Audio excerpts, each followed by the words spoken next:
What all laptops do we get at 30,000 rupees? Should I have to buy a laptop or a hybrid for worth rupees 30,000? Do I need a 4K TV? Should I buy a MacBook Pro or a MacBook Air? What's the best iPod dock for under 10,000? What is the best portable charger for my phone?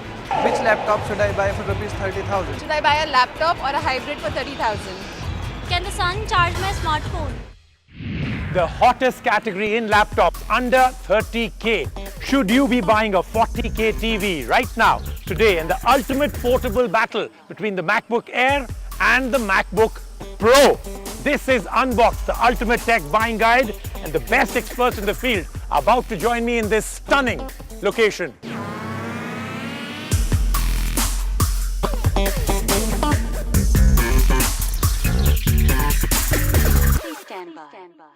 If you're in the market to buy a laptop, you've come to the right show, whether you're a student, a businessman, somebody about to buy their first laptop or the fifth. One of the hottest questions is the best laptop to buy under 30,000.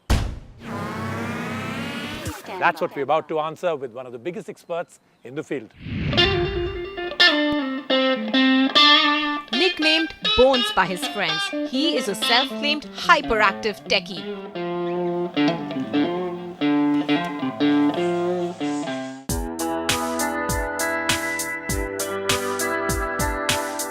Who has never used alarm clocks in his life? Maybe because he wakes up to the barks of 20 dogs in his house. He's a man who has studied technology.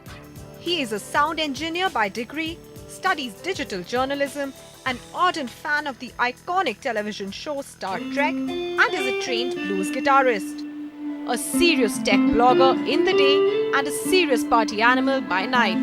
Meet Sahil Mohan Gupta, web controller, My Mobile Infomedia. I've already kind of built you up by saying this is a space that you really know very well, but I'll start off with the tough question. Are laptops even relevant right now in a world where phablets, big screen phones with keyboards and tablets are taking over? Does a hybrid or a laptop actually make sense? Definitely they make sense. Okay, why? Because you have to create a lot of content, and tablets right now, they haven't reached a level of usability and they don't have the horsepower to create a lot of content. Okay. So I agree with that, I cannot even think of creating even a single document if it isn't on a keyboard attached and has something which has a flap and a screen. So I'm completely with you on that. I hope a lot of other people also are, but the number of people that ask this question under 30K, why do you think this is so relevant? 30K because one can easily afford a laptop at that price point, because these days most smartphones for an average consumer, they'll most probably, the hottest category for smartphones is like around 15,000. That's the sweet spot. So for 30,000 you can get a laptop, a machine where you create content, you view your documents, you do your work. Okay, so 30K is where we are really going, and now let's get down to the most important part of it. 30K, the first laptop, you selected what, 3? So you brought it down from a list of, what did you start with? 30, 40 of them? Yeah, right, at least 20, 25 of them. Okay, so you've actually shortlisted it down to a top 3. Let's find out from you. First, the third one. Third one has to be the Lenovo G5. Why? It has good build quality. It's a Windows 8 machine. It runs on an AMD APU, so you can do a lot of stuff. So because it has an AMD APU, so you can do a bit of gaming. It has a decent keyboard. Lenovo is famous for its keyboards, and you've got a pretty large screen, and it has got decent viewing angles. Tell me the one thing in the Lenovo that is awesome and one thing that is not. The keyboard. That's the awesome part, and one thing that you don't like in that. General build quality, it feels a bit cheap. It's quite heavy also. It's quite a big machine, so you'll have to lug it around. The important thing, of course, is it shouldn't be too big and not too heavy.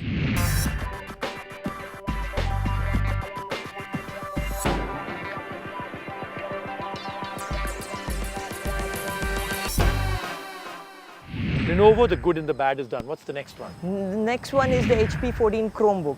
So it's a Chromebook. Controversial. Okay. Now here's where I think things get interesting. Is it a big deal in India?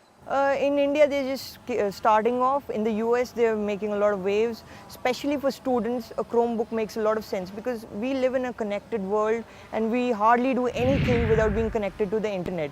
Chromebooks are highly dependent on the internet, but if you see the price to spec ratio and even the type of work you can do on a Chromebook, it marries the elements of a good design and good build quality, and it gets the work done. The biggest problem with the Chromebook is that if you're doing heavy duty work, if you're a creative person and you need to use Photoshop, or you're a video editor, then you can't use a Chromebook.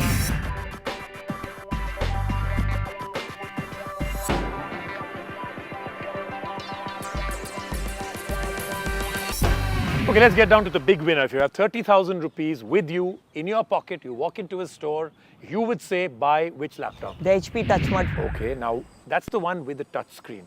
To many people, it's a shock that you can now buy a touch screen, full-sized laptop for under 30K. Is that the big advantage? That's an advantage. It's quite amazing that you can get a touchscreen laptop under 30,000. But the big thing is, again, you get good specs. You get 4 GB of RAM. You get an AMD APU. You can do a bit of gaming. It's got great build quality. You've got a nice screen which also has touch input to it. Overall, it's the best all-rounder out there.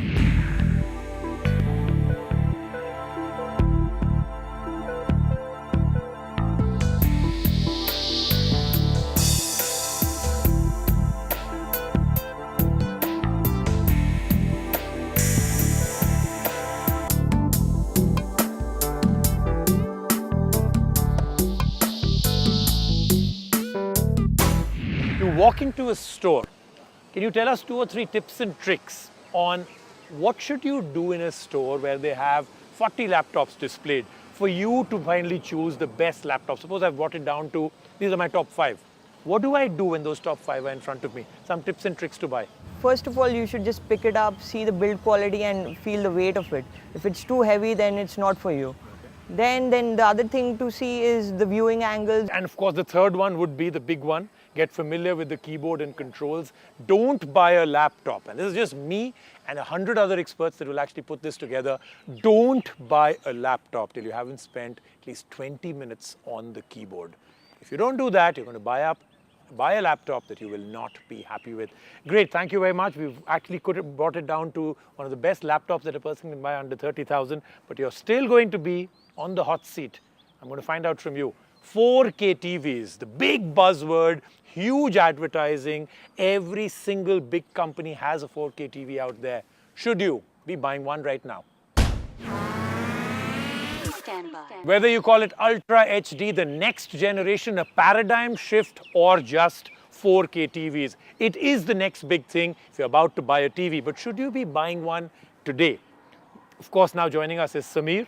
And I hope the two of you really do agree, because I know the two of you worked at one time together somewhere and the relationship isn't very good, is what I've heard. Is that true? What's the experience working with him? It's quite harrowing. Harrowing is the word. All right, I'll start with you. 4K TVs. The big buzzword in televisions. For most television producing companies, it is a huge deal that you buy a 4K TV, because full HD TVs are starting to really get low numbers. What do you say? Buy a 4K TV now? Well, for the average consumer, I'd still say wait for the second generation of TVs to come in. There are a lot of, the advancement in technology is great, 4 times the resolution of... I mean, I know that this is the typical cop-out that almost every tech analyst usually does. Don't buy first generation. But isn't it for the first time ever that very mature technology is coming as 4K? Because it's still the same box, just the resolution is amazing. It's not as if it doesn't have enough HDMI ports. It does have internet connectivity. Every maturity of the last 10 years of TV manufacturing comes into 4K. What's to wait? I think all the TV manufacturers are learning from the 3D experience and the smart TV experience, because now they know that they can't, charge astronomical prices for those sets. I'm glad you said that, because this is the first time ever that you've had such a quantum jump in TV technology, but the price is not 3 times more. Maybe 25, 30% more as a premium. So if you are about to buy a TV right now, why would you buy full HD when you can be ready for the future? I would say if you have the money and you're buying quite an expensive set, then it makes a lot of sense to go for a 4K TV. Especially now, even the new consoles, the gaming consoles, they even support 4K. Especially the PS4 supports 4K, so that way is... So is that native true? The PS4 doesn't? Because again, there's this big myth that it really doesn't out of the box. Well, PS4 does 4K out of the box, but that's only for videos. Now, if you're going to be playing a lot of video games, that's still going to be 1080p output out of the current console. 4K is also limited led today by a few other things. You have Sony, Toshiba, Samsung pushing out 4K TVs, but something that a lot of consumers don't know, that these entry-level 4K TVs work with HDMI 1.4, which can do 4K at 24 frames per second, which is normal for everyone. But to get it higher than that, get a more smoother frame rate, you'll have to jump to HDMI 2, which is still not there on all the 4K TVs you're saying today. that So may that's be what one I'm saying. reason also to And wait. yes, because you're going to be buying this TV for the next 5 years at least, and if 1 year down the road, all these features are going to come in, you're going to feel like the first adopter of a plasma or a 1080p TV saying, oh, I'm missing out on the motion hertz and all the stuff that happened with 1080p on 4K. Oh, I don't have HDMI 2, my upscaling isn't that great. And by then we'll have content, prices will also drop. So for the average consumer, yes, it makes sense to wait a year, but if you are one of the early adopters, then by all means go ahead and do it. 4K TV. If you had the money right now and you had to buy a new TV, 4K or Full HD? 4K. No, I'll wait for a year.